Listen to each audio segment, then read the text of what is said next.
வணக்கம். இணைந்திருப்பது இலங்கையின் முதற்தர செய்தி வழங்குகிற நியூஸ் ஃபர்ஸ்டின் மதிய நேர பிரதான செய்தி அறிக்கையுடன் கொழும்பில் அமைந்துள்ள நியூஸ் ஃபர்ஸ்டின் பிரதான கலையகத்திலிருந்து உங்களை சந்திக்கும் நான் ஜூடின் செல்விஜன். அமெரிக்கா, ஐரோப்பா அதேபோன்ற மத்திய கிழக்கு நாடுகளிலிருந்து குளோபல் சக்தியூடாக இணைந்திருக்கும் உங்களை சந்திப்பதில் மிகுந்த மகிழ்ச்சி. தாய் திருநாளை கொண்டாடுகின்ற இந்துக்களுக்கு நியூஸ் ஃபர்ஸ்ட் தாய் திருநாள் வாழ்த்துக்களை தெரிவித்துக் கொள்கின்றது. மலர்ந்திருக்கின்ற தாய் திருநாள் அனைவருக்கும் சுபீட்சமாகவும் சிறப்பாகவும் அமைய வேண்டும் என இறைவனை பிரார்த்தித்துக் கொண்டு இன்றைய செய்திகளின் தலைப்புச் செய்திகளுக்குள் எமது அவதானம். உலகெங்கிலும் வாழும் இந்துக்கள் தாய் திருநாளை வெகு விமர்சையாக கொண்டாடி வருகின்றனர். பிரதமரின் தலைமையில் தேசிய பொங்கல் விழா யாழ்ப்பாணத்தில். தைப்பொங்கலை முன்னிட்டு 55 இந்திய மீனவர்கள் நல்லெண்ண அடிப்படையில் விடுதலை. வடக்கு மற்றும் கிழக்கு மாகாணங்களில் 64 ஏக்கர் நிலப்பரப்பில் கண்ணிவெடி அகற்றும் பணிகள் ஆரம்பம். இந்தோனேஷியாவின் தலைநகரான ஜகார்த்தா மீதான தாக்குதலுக்கு இலங்கை கண்டனம். ஜப்பானில் இடம்பெற்ற விபத்தில் 14 பேர் பலி, 27 பேர் காயம். தொடர்வது விரிவான செய்திகள். உலக செழிப்பின் காரணகர்த்தாவான சூரிய பகவானுக்கு நன்றி செலுத்தும் பண்டிகையான தை திருநாளை இன்றைய தினம் இந்துக்கள் விமர்சையாக கொண்டாடுகின்றனர். தை பிறந்தால் வழி பிறக்கும் என்பது ஆன்றோர் வாக்கு. அதற்கமைய பிறந்துள்ள வருடம் முழுவதும் தங்கள் வாழ்வு செழிக்க வேண்டும் என்ற எதிர்பார்ப்புகளோடு தை மாதத்தின் முதல் நாளை மக்கள் இன்முகத்துடன் வரவேற்கின்றார்கள்.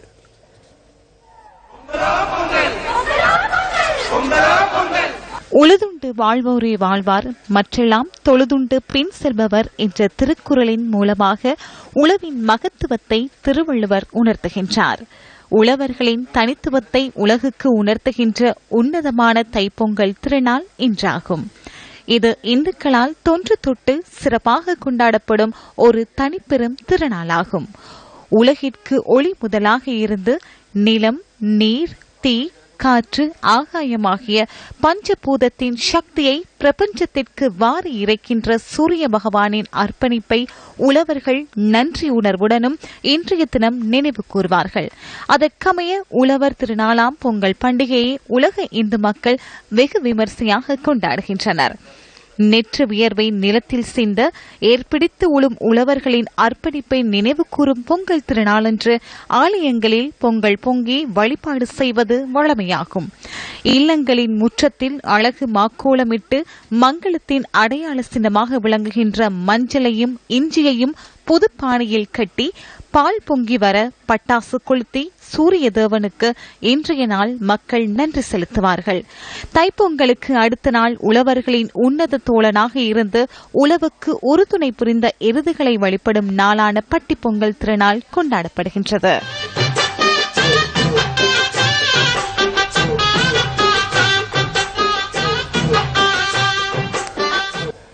ஜனாதிபதி மைத்ரிபால சிறிசேன, பிரதமர் ரணில் விக்ரமசிங்க மற்றும் எதிர்க்கட்சித் தலைவர் ரா சம்பந்தன் ஆகியோர் தை திருநாள் வாழ்த்துக்களை தெரிவித்தனர். இயற்கையுடன் தொடர்புடைய தைத்திருநாளை கொண்டாடுவதானது இப்பூவுலகை மனிதன் வாழ்வதற்கான சிறந்த தளமாக மாற்றுவதற்கு பங்களிப்பு செய்கின்றது என ஜனாதிபதியின் தைத்திருநாள் வாழ்த்து செய்தியில் தெரிவிக்கப்பட்டுள்ளது. இயற்கையை புனிதமாக மதித்து சமூக நல்லிணக்கத்துக்கும் சமூக முன்னேற்றத்திற்கும் உதவும் பாரம்பரிய மரபுகளை முன்னெடுத்து செல்ல வேண்டியது எம்மீதுள்ள பொறுப்பாகும் என அந்த செய்தியில் குறிப்பிடப்பட்டுள்ளது. இயற்கைக்கும் மனிதர்களுக்கும் இடையிலான வலிமையான உறவை குறிக்கும் ஒரு உயர்ந்த பண்டிகையே தைப்பொங்கல் பண்டிகையாகும். மக்கள் தம்மை பூசிக்கும் இயற்கை அன்னைக்கும் சூரிய பகவானுக்கும் நன்றி செலுத்துவதை குறித்து நிற்பதால் இந்த பண்டிகை பெருமிதத்துடன் கொண்டாடப்படுவதாக ஜனாதிபதியின் வாழ்த்து செய்தியில் தெரிவிக்கப்படுகின்றது. மானிட பரிமாண காலம் முதல் விவசாய சமூகத்தினர் இத்தகைய சமூக பண்டிகை நிகழ்வுகளை ஐக்கியம் மற்றும் பரஸ்பர மதிப்புணர்வுடனும் பொது சமூக பெருமானங்களை பேணியும் கொண்டாடியும் வந்துள்ளனர்.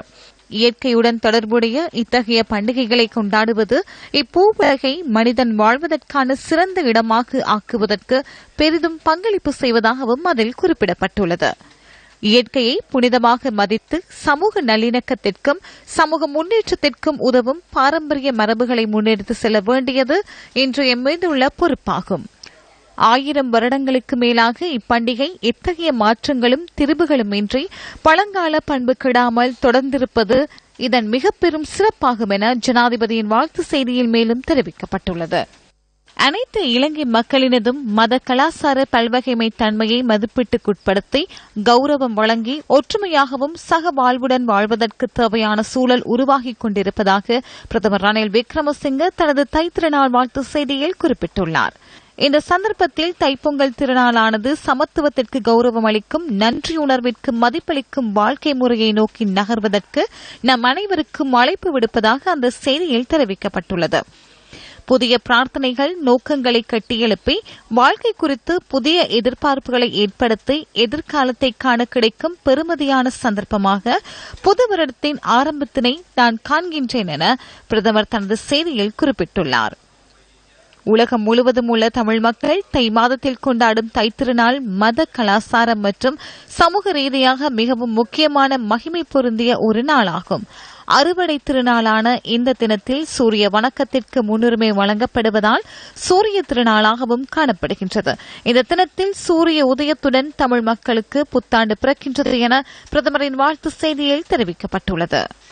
இயற்கைக்கும் இறைவனுக்கும் நன்றி செலுத்தும் இந்த நன்னாளில் தனது சொந்த இடங்களில் உறவுகளோடு இந்த தைப்பொங்கல் திருநாளை கொண்டாட முடியாத நிலையில் உள்ள மக்களின் நிலை மிக விரைவில் மாற வேண்டும் என எதிர்க்கட்சித் தலைவர் சம்பந்தன் தைப்பொங்கல் வாழ்த்து செய்தியில் தெரிவித்துள்ளார்.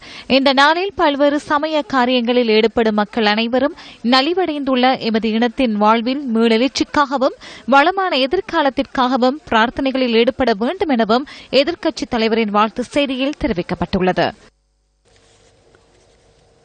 யாழ் வலிகாமத்தில் பிரதமர் ரணில் விக்ரமசிங்க தலைமையில் தேசிய பொங்கல் விழா இன்று முற்பகல் நடைபெற்றது.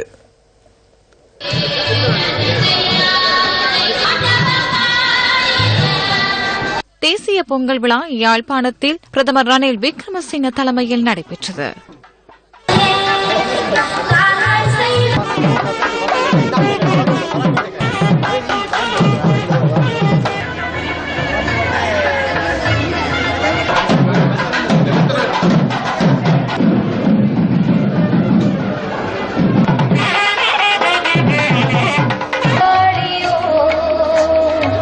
நான் குறிப்பாக இந்த பிரதேசத்துக்கு வர வேண்டியிருப்பது, இது இன்னும் விடுவிக்கப்படாமல் இருப்பதை ஜனாதிபதி அவர்கள் பிரதமரிடம் நாங்கள் ஏற்கனவே பல தடவைகள் இந்த இடங்கள் விடுவிக்கப்பட வேண்டும் என்று நாங்கள் வற்புறுத்தி வந்திருக்கின்றோம். இப்படி கோவில்கள், பாடசாலைகள், தேவாலயங்கள், பொது கட்டடங்கள் எல்லாம் ராணுவத்தினால் அளிக்கப்பட்ட இடங்களும் இருக்கின்றன. அளிக்கப்படாத இடங்கள் அவர்கள் பாவனைக்கு உள்ளாக்கி அதை வைத்துக் கொண்டிருக்கின்றார்கள். சென்ற மாதத்திலும் நமக்கு அளித்த வாக்குறுதிகளின் அடிப்படையிலும் இந்த பிரதேசத்தை முழுமையாக எங்களுடைய இடம்பெயர்ந்த மக்கள், குடிபெயர்ந்த மக்கள் முகாங்களுக்குள்ளும் நானும் கூட இன்னும் என்னுடைய சொந்த இடம் ஒரு பகுதி விடுவிக்கப்பட்டாலும் நானும் இன்னும் அந்த போகவில்லை. இந்த இடங்களில் அவர்கள் வந்து தங்களுடைய வாழ்வாதாரத்தை மீள கட்டியெழுப்பவும், வீடுவாசலை கட்டியெழுப்பவும், தங்களுடைய இருப்பிடங்களில் மீள குடியேறி புனரமைப்பு பெறவும் அவர்களுக்கு உரிய அத்தனை ஒழுங்குகளையும் வழிகளையும் ஜனாதிபதி அவர்களும் பிரதமர் அவர்களும் ஜனாதிபதியாக இருந்த சந்திரபாபு அவர்களும் செய்ய வேண்டும் என்று இந்த சந்தர்ப்பத்தில் நாங்கள் வேண்டுகோள் விடுக்கின்றோம். இந்த இனப்பிரச்சினை தீர்வும் எங்களுடைய நிலப்பிரச்சினை தீர்வுகளுக்கும் சிறையிலே இருக்கின்ற கைதிகள் அவர்கள் விடுவிக்கப்படுவதற்கு, காணாமல் போனோருக்கு விடை கிடைப்பதற்கு, எங்களுடைய குறிப்பாக எங்கள் பெண்களுக்கு பாதுகாப்பும் அவர்களுக்கு வாழ்வும் மீள அவர்கள் வாழ்க்கையை ஆரம்பிப்பதற்கான நடவடிக்கைகளும் எடுக்கப்பட வேண்டும் என்று இந்த சந்தர்ப்பத்திலே வேண்டி கொழும்பு கொச்சுக்கடை பொன்னம்பலவானேஸ்வரர் கோயில் தைத்திருநாளை முன்னிட்டு விசேட பூஜை வழிபாடுகள் இடம்பெற்றன. கோயிலின் பிரதான வாயிலுக்கு முன்பாக பொங்கல் வைக்கப்பட்டு சூரிய பகவானுக்கு படைக்கப்பட்டது.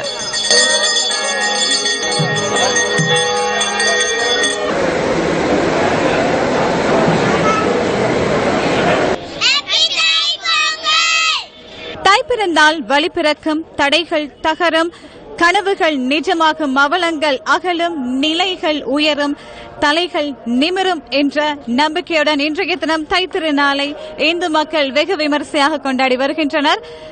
ஐம்பெரும் பூதங்களின் சக்திகளை பிரபஞ்சத்திற்கு வாரி இறைக்கும் சூரிய பகவானின் அர்ப்பணிப்புகளுக்கு இன்றைய தினம் உழவர்கள் தமது நன்றிகளையும் தெரிவித்து வருகின்றனர். தைத்திருநாளாம் இன்றைய தினம் ஆலயங்களில் பொங்கல் பொங்கி வழிபாடுகளில் ஈடுபடுவது வழமையாகும். அதே போன்று மக்களின் இல்லங்களின் முற்றங்களிலும் மாக்கோலமிட்டு புதுப்பானையில் கட்டி பொங்கல் பொங்கி வர பட்டாசு கொளுத்தி சூரிய தேவனுக்கு தமது நன்றிகளையும் மக்கள் இன்றைய தினம் தெரிவித்து வருகின்றனர். வீசிய விதைகளின் வேரில் பூத்த வியர்வை பூக்களின் இயற்கை திருவிழாவில் நாளைய தினம் பட்டி பொங்கல் திருவிழா என்பதும் குறிப்பிடத்தக்கது. நியூஸ் ஃபர்ஸ்ட் செய்திகளுக்காக கொச்சிக்கடை ஸ்ரீ பொன்னம்பலவானேஸ்வரர் ஆலய வளாகத்திலிருந்து கிறிஸ்டினா ரத்னம். கொழும்பு கோட்டை ரயில் நிலையத்திற்கு முன்பாக பொங்கல் பொங்கி சூரிய பகவானுக்கு படைக்கப்பட்டது.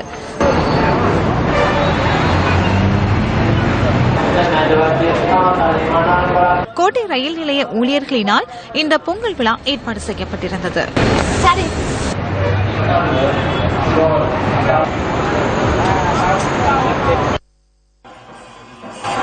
மட்டக்களப்பு அமிர்தகளி ஸ்ரீ மாமாங்கேஸ்வரர் ஆலயத்தில் நடைபெற்ற தைத்திருநாள் விசேட பூஜைகளில் பெருந்திரளானவர்கள் கலந்து கொண்டிருந்தனர்.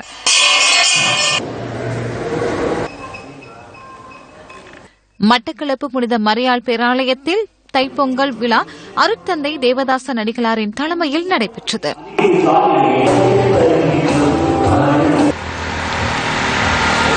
கழுதாவளை பிள்ளையார் ஆலயம், களுவாஞ்சிக்குடி மாணிக்க பிள்ளையார் ஆலயங்களில் விசேட பூஜை வழிபாடுகள் நடைபெற்றன.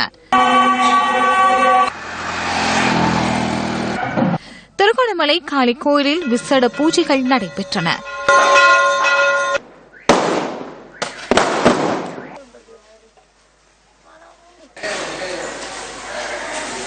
கல்முனை பாண்டியிருப்பு திரௌபதி அம்மன் ஆலயத்தில் நடைபெற்ற விசேட பூஜைகளில் பெருமளவானவர்கள் கலந்து கொண்டனர். வவுனியா ஆதிவிநாயகர் ஆலயத்தில் விசேட பூஜைகள் நடைபெற்றன. சிறுவர்கள் பட்டாசு கொளுத்தி தைத்திருநாளை வரவேற்றனர்.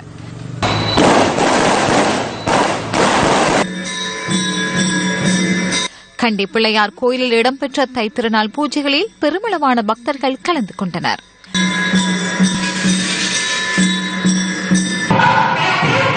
ஹட்டன் ஸ்ரீ மாணிக்க பிள்ளையார் ஆலயத்தில் விசேட பூஜைகள் நடைபெற்றன.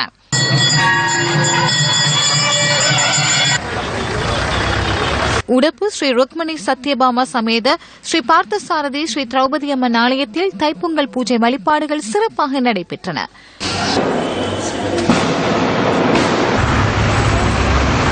மாத்தளை ஸ்ரீ முத்துமாரியம்மன் ஆலயத்திலும் விசேட பூஜை வழிபாடுகள் இடம்பெற்றன.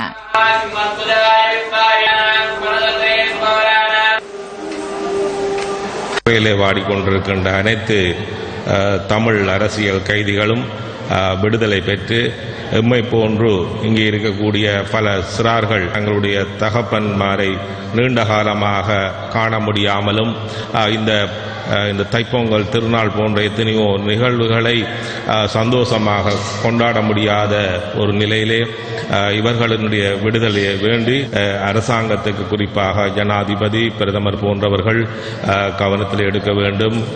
இந்த அரசியல் கைதிகளுடைய விடுதலைக்கும் இந்த அரசாங்கம் முழுமையான முயற்சி எடுக்க வேண்டும். தமிழ் அரசியல் கைதிகளை பொறுத்தவரை தொடர்ச்சியான உண்ணாவிரத அகிம்சை போராட்டங்கள் எல்லாவற்றையும் செய்து இறுதியாக இன்றைக்கு இறைவன் சன்னிதானத்திலே இந்த கைதிகளினுடைய விடுதலைக்காக நாங்கள் எல்லோரும் ஒன்றுபட்டு இந்த பிரார்த்தனையில் ஈடுபட்டுக் கொண்டிருக்கின்றோம். யாழ்ப்பாணத்தில் தடுத்து வைக்கப்பட்டிருந்த 55 இந்திய மீனவர்கள் தைத்திருநாளை முன்னிட்டு நல்லெண்ண அடிப்படையில் விடுதலை செய்யப்பட்டனர். சட்டமாதிபர் திணைக்களத்தின் அறிவுறுத்தலுக்கு அமைய கடற்தொழில் திணைக்களத்தினூடாக நீதிமன்றத்தில் ஆஜர்படுத்தப்பட்டே இவர்கள் விடுவிக்கப்பட்டுள்ளனர். 45 இந்திய மீனவர்கள் நேற்றைய தினம் தமது அதிகாரிகளினால் ஊர்காவல்துறை பதிலீதவான் முன்னிலையில் ஆஜர்படுத்தப்பட்டு விடுதலை செய்யப்பட்டுள்ளனர். மேலும் 10 மீனவர்கள் பருத்தித்துறை பதிலீதவான் முன்னிலையில் ஆஜர்படுத்தப்பட்டு விடுதலை செய்யப்பட்டுள்ளதாக யாழ் கடற்தொழில் திணைக்களத்தின் உதவி பணிப்பாளர் ரமேஷ் கண்ணா கூறினார். குறித்த மீனவர்களது 45 படகுகளும் மீன்பிடி உபகரணங்களும் விடுவிக்கப்படவில்லை எனவும் அவர் தெரிவித்தார். ராமநாதபுரம், புதுக்கோட்டை, நாகை ஆகிய பகுதிகளைச் சேர்ந்த மீனவர்களை விடுதலை செய்யப்பட்டுள்ளனர். விடுதலை செய்யப்பட்டவர்களை விரைவில் நாட்டிற்கு அனுப்புவதற்கான நடவடிக்கைகளை மேற்கொள்ள உள்ளதாக யாழ் இந்திய துணை தூதுவர் எ. நடராஜன் கூறினார். இதேவேளை விடுதலை செய்யப்பட்டுள்ள இந்திய மீனவர்களை நாட்டிற்கு அழைத்து வருவதற்கான அனைத்து ஏற்பாடுகளையும் மேற்கொள்ளுமாறு தமிழக முதல்வர் ஜெயலலிதா ஜெயராம் பணிப்புரை விடுத்துள்ளதாக இந்திய ஊடகங்கள் தெரிவிக்கின்றன. தமிழக மீனவர்களை நாட்டிற்கு அழைத்து வருவதற்கான அனைத்து ஏற்பாடுகளையும் தமது அரசாங்கம் மேற்கொள்ளும் என முதல்வர் ஜெயலலிதா குறிப்பிட்டுள்ளார். இதேவேளை நாட்டில் தடுத்து வைக்கப்பட்டிருந்த 8 இந்திய மீனவர்களை இன்று இந்திய கரையோர பாதுகாப்பு பிரிவினரிடம் கடலில் கையளிக்க உள்ளதாக கடற்படை தெரிவித்துள்ளது. காங்கேசன் துறைக்கு வடக்கில் அமைந்துள்ள கடல் எல்லைப் பகுதியில் இந்திய கரையோர பாதுகாப்பு பிரிவினரிடம் குறித்த மீனவர்கள் கையளிக்கப்பட உள்ளதாக கடற்படை பேச்சாளர் கூறினார். கடந்த 4ஆம் தேதி இலங்கை மீனவர்களின் படகை தாக்கிய குற்றச்சாட்டில் முல்லைத்தீவு மீனவர்களால் பிடிக்கப்பட்டு போலீசாரிடம் குறித்த 8 மீனவர்களும் கையளிக்கப்பட்டனர். இந்த நிலையில் போலீசாரால் நீதிமன்றத்தில் ஆஜர்படுத்தப்பட்ட இந்திய மீனவர்களை விடுதலை செய்யுமாறு கடந்த 9ஆம் தேதி நீதிமன்றம் உத்தரவிட்டிருந்தது. இந்தோனேஷியாவின் தலைநகரான ஜகார்த்தா மீது நேற்று நடத்தப்பட்ட பயங்கரவாத தாக்குதலுக்கு இலங்கை அரசாங்கம் கடும் கண்டனம் வெளியிட்டுள்ளது. விபத்தில் உயிரிழந்தோரின் குடும்பங்களுக்கு ஆழ்ந்த அனுதாபங்களை தெரிவிப்பதாக வெளியுறவுத்துறை அமைச்சு வெளியிட்டுள்ள அறிக்கையில் தெரிவிக்கப்பட்டுள்ளது. அத்துடன் அனைத்து விதமான பயங்கரவாத தாக்குதல்களையும் ஒழிப்பதற்கு இந்தோனேஷியா மாத்திரமின்றி அனைத்து நாடுகளும் சர்வதேச நாடுகளுடன் இணைந்து செயற்பட வேண்டும் என இலங்கை சுட்டிக்காட்டியது. வடக்கு மற்றும் கிழக்கு மாகாணங்களில் 64 ஏக்கர் நிலப்பரப்பில் கன்னிவெடி அகற்றும் பணிகள் ஆரம்பமாகியுள்ளன. போரினால் பெரிதும் பாதிக்கப்பட்ட முல்லைத்தீவு, முகமாலை மற்றும் திருகோணமலையில் சிறிய பகுதியொன்றில் கன்னிவெடிகளை அகற்றும் பணிகள் முன்னெடுக்கப்படுவதாக ராணுவ பேச்சாளர் பிரிகேடியர் ஜானத் ஜாயவீர கூறினார். சர்வதேச கன்னிவெடி அகற்றும் குழு மற்றும் ராணுவத்தின் விசேட குழு ஒன்றும் இந்த நடவடிக்கையில் ஈடுபட்டுள்ளன. மேலும் 2000 ஏக்கர் நிலப்பரப்பில் கன்னிவெடிகளை அகற்றியுள்ளதாக ராணுவ பேச்சாளர் மேலும் குறிப்பிட்டார். ₹1 அதிகரிக்கப்பட்ட ஒரு ராத்தல் பானின் விலையை மீண்டும் குறைப்பதற்கு அகில இலங்கை பேக்கரி உரிமையாளர்களின் சங்கம் தீர்மானித்துள்ளது. தேச நிர்மாண வரை 2 வீதத்திலிருந்து 4 வீதம் வரை அதிகரிக்கப்பட்டமையினால் அனைத்து பேக்கரி உற்பத்திகளின் செலவும் அதிகரித்திருந்ததாக பேக்கரி உரிமையாளர்கள் சங்கத்தின் தலைவர் என் கே ஜெயவர்தன தெரிவித்துள்ளார். இதன் அடிப்படையில் பான் ராத்தலோனின் விலை ₹1 அதிகரிக்கப்பட்டது. அரசாங்கத்தினால் மீண்டும் தேச நிர்மாண வரி குறைக்கப்பட்டமையினால் அது நன்மையை மக்களுக்கு வழங்க முடிந்துள்ளதாக ஜெயவர்தன குறிப்பிட்டார். பான்களின் விலை குறைப்பு தொடர்பாக தீர்மானிப்பதற்கான கூட்டம் ஒன்றை இன்று மாலை நடத்தவுள்ளதாக அகில இலங்கை பேக்கரி உரிமையாளர்களின் சங்கம் குறிப்பிடுகின்றது. அத்துடன் விலை குறைப்பு தொடர்பில் இன்று மாலை இடம்பெறவிருக்கும் ஊடக சந்திப்பில் அறிவிக்க உள்ளதாகவும் அந்த சங்கம் மேலும் குறிப்பிட்டது. அந்த விவரங்களுடன் நியூஸ் ஃபர்ஸ்டின் நிறைவேற்றத்திற்கான மதிய நேர பிரதான செய்தி அறிக்கை நிறைவுக்கு வருகிறது. நியூஸ் ஃபர்ஸ்டின் பிரதான செய்தி அறிக்கை இரவு 8 மணிக்கும் மணித்தியால் செய்தி 2:25 பாருங்கள். வணக்கம்.